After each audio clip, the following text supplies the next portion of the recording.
Could we kill a modern submarine with an underwater A-bomb? In theory, yes. But what would be the fatal range? Could the attack crew get away? Important changes have been made in the balance of world naval power. Emphasis has been placed on subs, long-range atomic subs, silent subs armed with nuclear missiles. Our need to know was urgent. So, an atomic bomb, secured within this water and pressure-proof steel shell, was lowered 2,000 feet below the surface of the sea in very deep water, and detonated to provide us with the answers.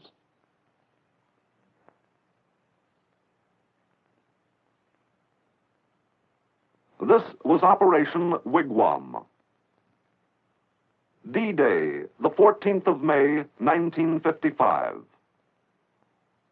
H-hour. Officially, 12:59 and 59.884. Let's say 1,300 hours Pacific Daylight Time.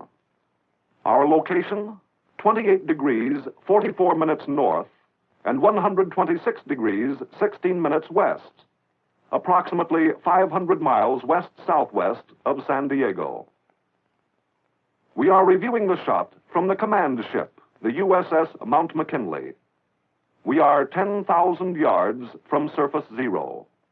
Operation Wigwam was conducted by Joint Task Force 7 under the direction of the Chief of Naval Operations, acting as executive agent for the Joint Chiefs of Staff and the Atomic Energy Commission. Immediate control rested with the Task Group 7.3 commander, Rear Admiral John Sylvester, United States Navy, and the scientific director, Dr. Alfred B. Folk, Marine physicist, with Captain Jack Laughlin as his deputy. These were the men who were finally responsible for getting the right answers from the Wigwam test. The physical phenomena produced by the deep detonation lasted but a few minutes. But in that time, we gathered important information. We learned what we needed most to know. The successful outcome of Operation Wigwam wouldn't have been possible except for the early foresight of those responsible for the preliminary planning that began almost 5 years before the final experiment. The Hartwell Report in 1950, the Project Alias Report in 1951, followed in 52 by the Armed Forces Special Weapons Project, Pelican Report, and Ad Hoc Committee reports, all contributed guidance to the planners of Operation Wigwam. The consensus of these reports was, in essence, first, that a requirement existed for a nuclear anti-submarine weapon at the earliest possible date, and second, that the prevailing uncertainties as to the lethal range of such a weapon against submarines and surface vessels were too great to permit an adequate evaluation of its effectiveness or of methods of its tactical use. The basic purpose of Wigwam was, therefore, to resolve these uncertainties so as to aid in the use and future development of nuclear undersea weapons. To this end, and after many evaluations of the test scope, in light of budgetary limitations, operational feasibility, and other considerations, a minimum test evolved with the following objectives. We were to determine and evaluate the response of 3 targets, submerged to the same depth, but at various ranges, to obtain information from which a prediction could be made of the maximum range at which lethal hull-splitting damage to a typical submerged target submarine could be assured. We were to determine the peak pressure and pressure time fields in water and in air. We were to evaluate the surface effects with particular regard to their influence on delivery tactics. We were to determine the equivalent yield of the weapon used, the dispersion of radioactive contaminants, and the oceanographic factors affecting transmission of the shock wave. The location for the Wigwam experiment was chosen for several reasons. From a purely scientific point of view, We wanted to create simple experimental conditions, avoiding any complications that might adversely affect our data. At Crossroads, we fired an atomic weapon at mid-depth of relatively shallow water. For Wigwam, the test depth was 16,000 feet, with 2,000 feet of water above the point of detonation. In addition, our test site was located within what proved to be a biological desert, far from sea lanes or land masses. In order to learn what a shock wave of such long duration would do to a submarine, we had to build special gauges, exactly similar devices in which the gauge variations would be smaller than the variations in gauge environment. Originally, it was planned to use actual United States submarine types for our experimental targets. However, this plan was rejected on the basis of availability, handling complexity, non-uniformity, and cost. Our need to compromise between an actual sub and a simple pressure gauge evolved the squaw. In concept, the squaw design possessed a composite of the most important structural features of the modern submarines of the world. The resulting targets were actually based on a 4/5 scale model of the SS 563 class prototype, but with interior framing. This target offered several advantages over any full-scale submarine available. The cost was approximately equal to that of preparing and outfitting a heavy fleet-type submarine. It had the advantages of simplicity for model scaling studies, structural uniformity for comparison of performance between the three targets, and relative ease in handling and submerging. Also, advantage could be taken of the fact that it was new construction by providing certain built-in features that could assure a resilient target for lethal range analysis. The squaws were built as 14.5-foot diameter, internally framed pressure hulls, having a collapse depth of 1,400 feet and fitted with the required submergence tanks. All material in the pressure hull was 1-inch high-tensile steel, carefully heated and rolled for this job. All steel for the targets was divided to provide matching plates for the three targets. In this manner, it was hoped that the finished submarines would be as nearly identical as good shipbuilding practice could achieve. The Long Beach Naval Shipyard did an extremely fine job in the construction. The overall bow to stern length was 132 feet, the extreme beam 20 feet, and the depth from superstructure to bottom of keel 23 feet. The final displacement of each target in surface condition was 425 tons. The final design limitations were imposed by the total weight that could be conveniently handled in a salvage operation.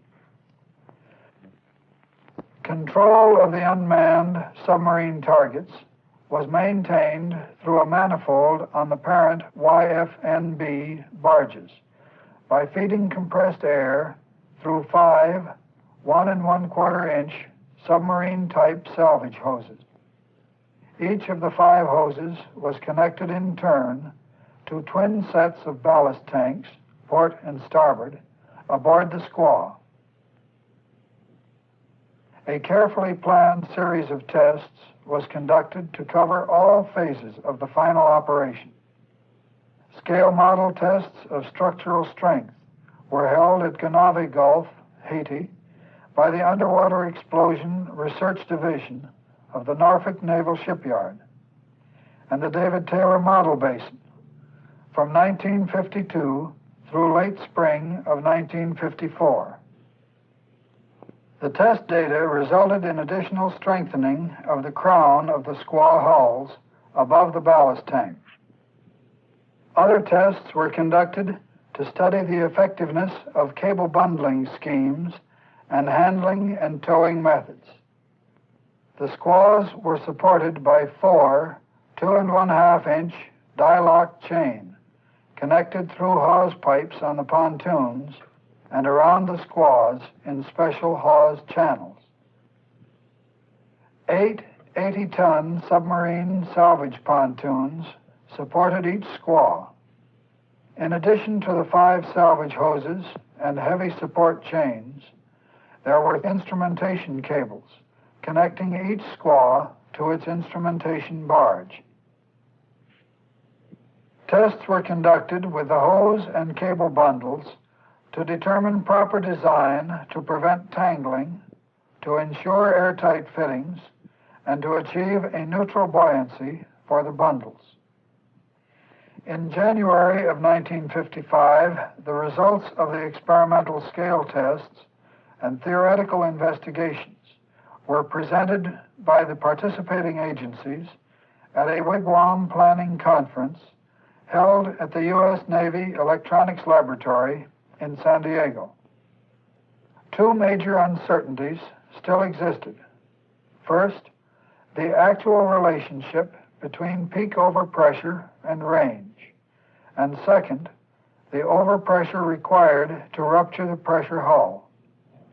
It was decided to express lethality in terms of shock overpressures, and within the range of uncertainty of the shock wave parameters, position the targets to bracket the maximum and minimum kill overpressures.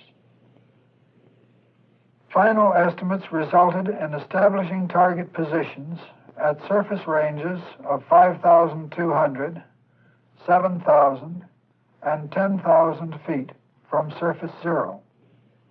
This placement would provide 1 target where lethality was assured, 1 where lethality was about 40% probable, and 1 where hull damage should not be expected unless something most unusual occurred.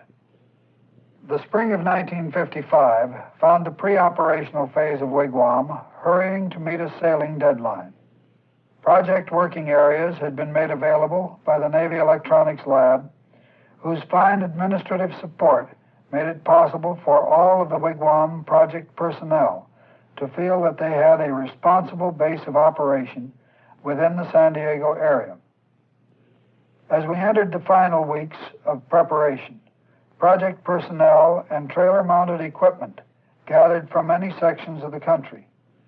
Vans were fitted out by the Naval Ordnance Laboratory, the David Taylor Model Basin, and the Naval Research Lab, and driven across the country from their bases in the Washington, D.C. area.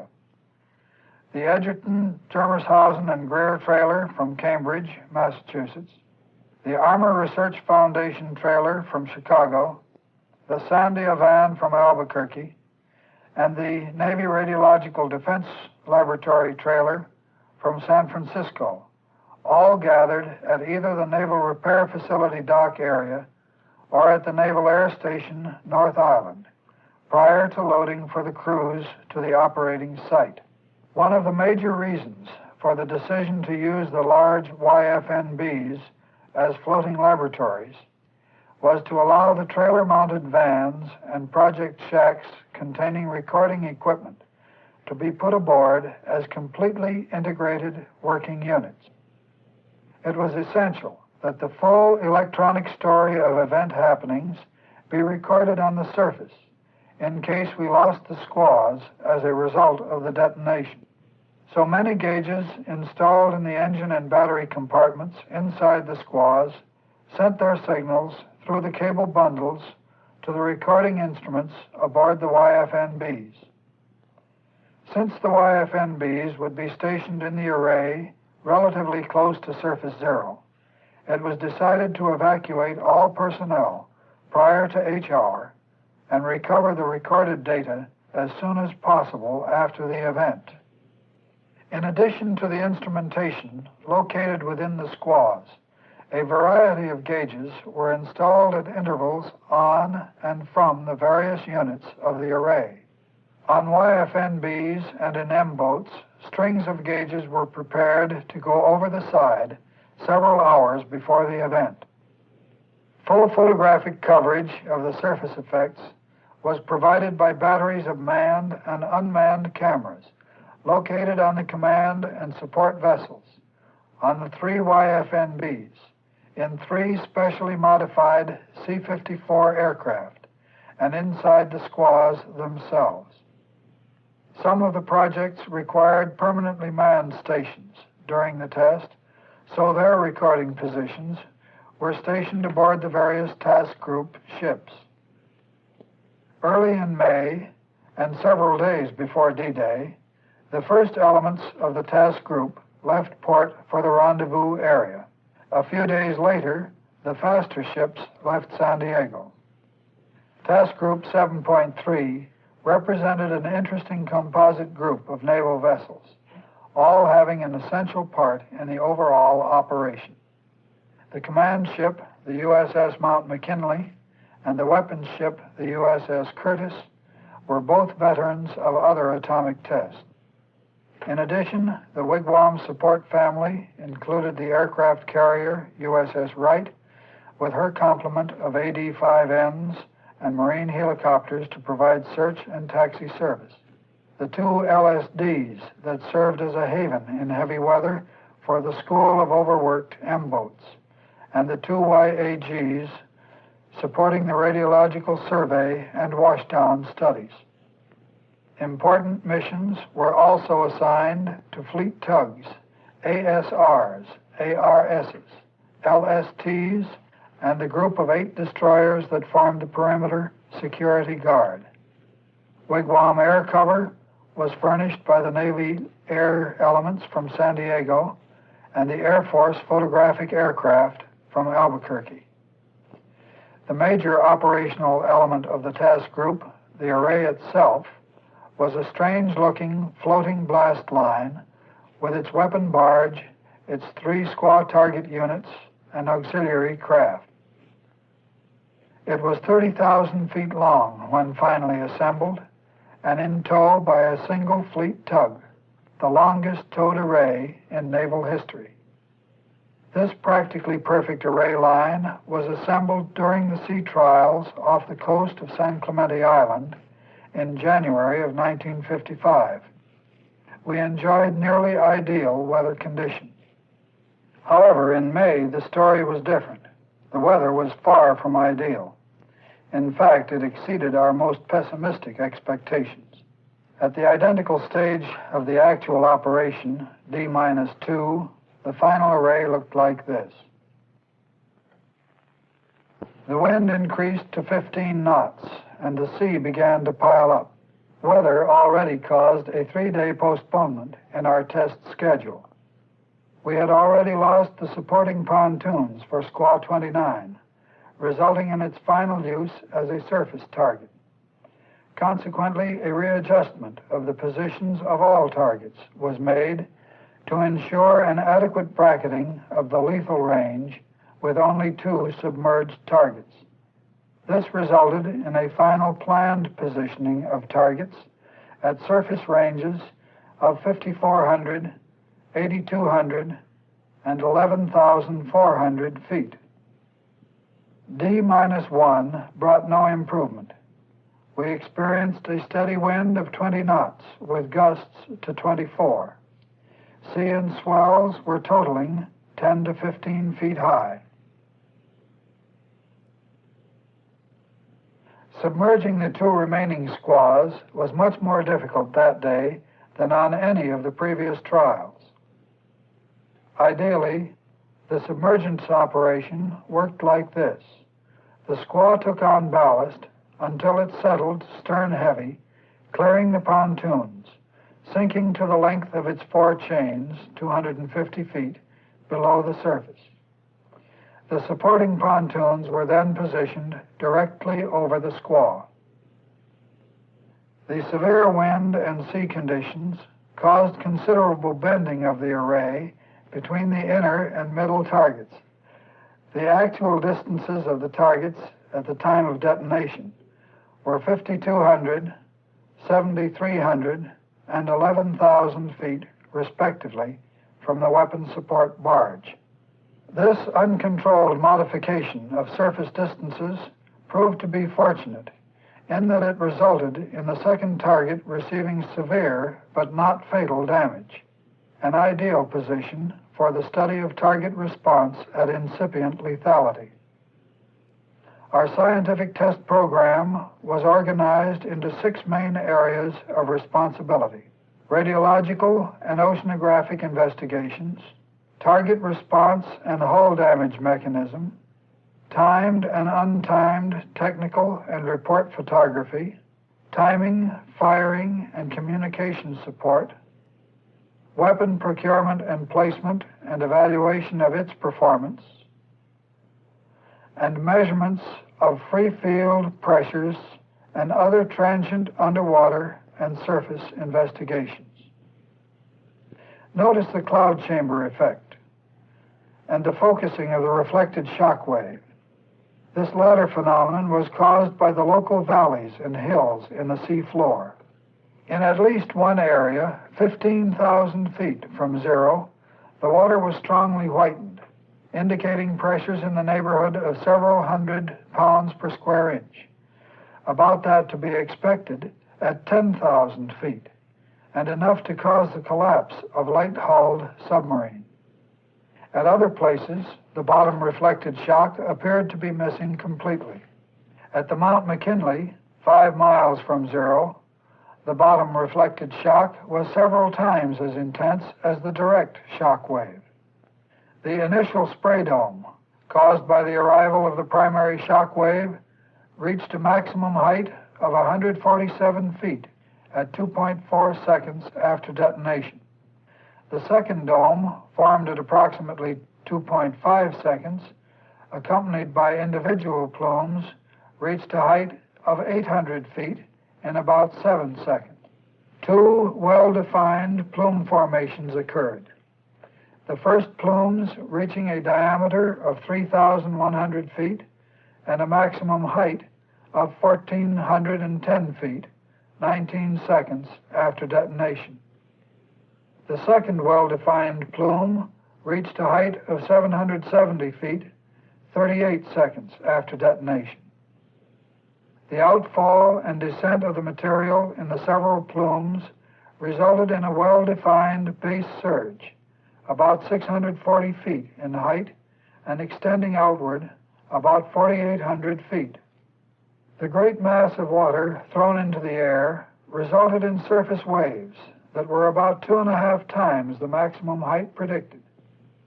A well-defined breaking surface wave was first observed coming out of the base surge at about 1 minute.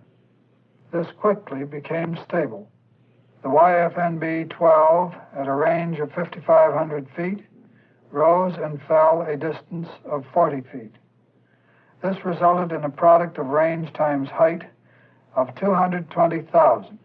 The maximum product predicted was 80,000. These waves were completely undetected at the task group elements at a range of 5 miles, except that they showed beautifully on one surface search radar, which was temporarily out of adjustment. It had been knocked out of service by the shock wave, and on being returned to service, the gain was set high, so that strong sea return, modulated by these waves, covered the scope face. About 15 waves were visible, with wavelengths ranging from 5,000 down to 900 feet. The maximum energy appeared to be in the 1,800-foot region. These waves could have serious implications in the case of detonation of thermonuclear weapons on or under the surface of deep water. The seismic shock was easily detected all over the world. The Coast and Geodetic Survey reported the shock as an earthquake at 1300 Pacific Daylight Time on 14 May, with an epicenter about 15 miles from surface zero.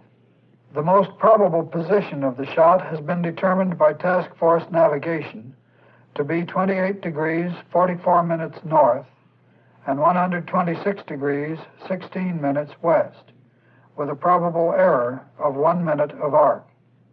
At H hour plus 8 to 10 minutes, The shock wave hit the mainland of Lower California. At H+10, the SOFAR equipment at Point Sur, California, received the first shock wave. At 13:12 Pacific Daylight Time, a Greek ship just off the Golden Gate radioed the Coast Guard asking, "Has San Francisco just been hit by a severe earthquake? We have been badly shaken, but are all right and will return to render assistance if needed." At H+32 to 34 minutes, the Kaneohe station in Hawaii recorded the sound of the Wigwam detonation. And about 42 minutes later, Point Sur received a beautiful echo from the Hawaiian Islands. In fact, separate echoes from each of the islands in the group. Just to top the story, the Kaneohe station also recorded fine echoes from the California coast and from the Gulf of Alaska. The fallout and contamination resulting from the shot presented an ephemeral problem only. The major plumes were contaminated, but this material was present in a very large mass of water and for the most part returned to the ocean surface within a minute. No ship associated with the test received any accidental contamination.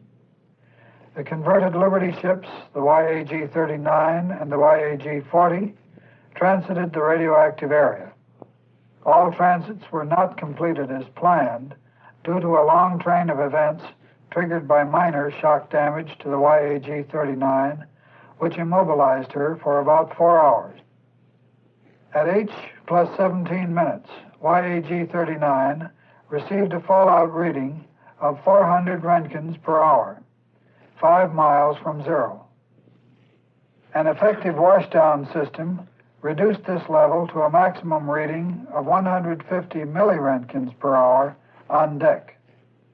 The former amount of fallout could have produced casualties if the ship had remained immobilized or if the personnel had lacked the protection of a shielded control room.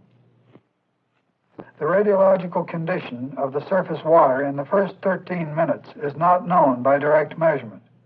However, some of the dosimeters placed aboard the weapon barge were recovered. 4 of these gave good readings and were closely grouped around 3,600 Roentgens. Not one dead or stunned fish or mammal was observed from any task group ship, boat, or aircraft. The monitoring program of the California fish canneries has produced only 1 contaminated fish, and that proved to be a Japanese import and probably a result of Castle. This industry took the attitude that if Scripps Institution of Oceanography had determined the place for the test, there was no need to worry. A quantity of dye was placed aboard the Zero barge to aid in zero location, and anchored skiffs were positioned to provide absolute coordinates of motion and drift of the contaminated area after the detonation. The total contamination of the surface water appeared to represent about 1/3 of the explosion debris. Contaminated water was found at depth and followed for several days. This radioactive material appeared to be in thin layers, concentrating at a depth corresponding to the average density of the entire water column from the explosion depth to the surface. The stability of these layers appeared to be high and resulted in a concept of ocean structure resembling a pile of undulating sheets. The water of the mixed column subsiding to its equilibrium depth and then spreading out between the appropriate layers of stable water. By D+10 days, no area was found to read greater than 0.2 milliroentgens per hour, 3 feet above the surface. By D+40, no surface area was found reading greater than 1/100th of a milliroentgen per hour, 3 feet above the surface. By this time, the center of the largest area was approximately 120 miles west of 0 point. From a purely tactical point of view, radioactive fallout was most serious in the plumes and base surge and was probably dangerous about 1 mile upwind 2 miles a crosswind and several miles downwind. An operating washdown system effectively eliminates this danger. Except for a vessel immobilized in the contaminated surface water during the first very few hours after a detonation, no tactical hazard exists. The immediately observable results of the test regarding the submarine targets showed that Squaw 12, the closest to zero, was sunk. Squaw 13 was still intact with no flooding, and Squaw 29 was intact on the surface. Squaw 13, while intact, could not be surfaced and was subsequently lost during the 500-mile tow to the salvage site. For 300 miles, this target was towed by the instrument cables alone. Flooding of the main compartments of Squaw 12 occurred in less than 3 seconds after shockwave arrival, probably within 20 milliseconds. Flooding of the bow cone occurred at 27 seconds, and final parting of the instrument cable occurred at 57 seconds after shockwave arrival. Thus, the crushed hull sank nearly 400 feet in 1 minute. In the case of the damaged but unruptured target, hull plating and stiffeners suffered compressive set strains of several thousand microinches per inch. Although the free field measurements would indicate pressures somewhat larger, the measurements made in the ballast tanks of this target indicated a maximum total pressure just equal to the designed collapse pressure of the hull. This pressure was reached within a millisecond, indicating a prompt achievement of equilibrium between the applied forces and the reaction motions of the pressure hull. This appears to argue against a delayed yield effect, but the magnitude of the excess total pressure required to rupture the hull appears to be in agreement with the predictions based on the delayed yield theory. Serious hull damage to shallow draft surface vessels should not be expected at ranges greater than 4,000 feet. Minor shock damage may be expected at ranges from 7,000 feet to several miles. Aircraft at any altitude should be safe at horizontal ranges in excess of 1 mile. The underwater pressure time field of the Wigwam burst was similar in most respects to that computed for 40 million pounds of TNT at ranges greater than 1,000 feet. The peak pressure in air above this burst may be computed from acoustic theory, but the air shock duration is about 10 times that of the water shock. In answer to one of our primary questions, when in the presence of a nominal 30-kiloton nuclear weapon detonated at a depth of 2,000 feet in very deep water, the Squaw target, when submerged to a depth of 250 feet, will be crushed when at a range of less than 7,000 feet.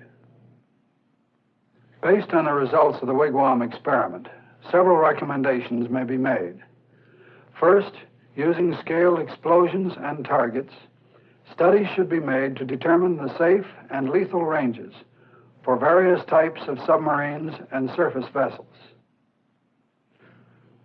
Second, previous estimates of optimum warhead yield and explosion depths should be reevaluated in the light of Wigwam results. Third, scaled experiments should be performed to extend and improve estimates of wave production by explosions. This could critically affect the testing and use of thermonuclear weapons. Fourth, a marked reduction of the hull splitting range for submarines should result from an increased collapse depth and other radical design concepts which should receive careful study. And fifth, should additional tests of this nature become necessary, the area used appears excellent from the standpoints of international and fishery relations. If anticipated, the weather and sea conditions are not prohibitive. To relate relate the Wigwam experiment directly to the problem of our continued national security. The scientific information obtained by this operation has contributed greatly to the design of systems for the defense against enemy submarines.